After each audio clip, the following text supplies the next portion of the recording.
एक जंगल में एक मेढक अपने बच्चों के साथ रहता था। वह मेढक खा पीकर खूब तगड़ा हो गया था और सदा डींग हाँकता था कि वही सबसे बड़ा है। एक दिन बच्चों ने एक बड़े से जानवर को देखा। वह एक किसान का बैल था। जंगल में देखकर उन्होंने सोचा, यह प्राणी तो पहाड़ की तरह बड़ा है। इसके सिर पर सींग है और पीछे एक लंबी सी पूंछ है। लगता है संसार का सबसे बड़ा प्राणी है। यह बात बच्चों ने अपने पिता से बताई। मेढक ने सोचा कि वह मुझसे बड़ा कैसे हो सकता है। उसने एक लंबी सांस खींची, स्वयं को फुलाया और पूछा, क्या वह इतना बड़ा था? बच्चों ने कहा, इससे भी बड़ा। मेढक ने पुनः एक गहरी सांस भीतर भरी, स्वयं को और फुलाया और पूछा, इतना बड़ा? बच्चों ने कहा, इससे भी बड़ा। मेढक ने और जोर से गहरी सांस भरी, स्वयं को फुलाया, पर इस बार वह स्वयं ही फट गया। घमंड पतन का कारण बनता है।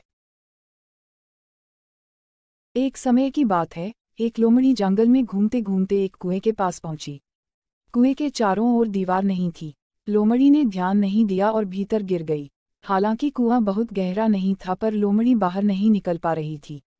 निराश होकर वह वहीं बैठ गई। तभी ऊपर से एक बकरी जाती दिखाई दी।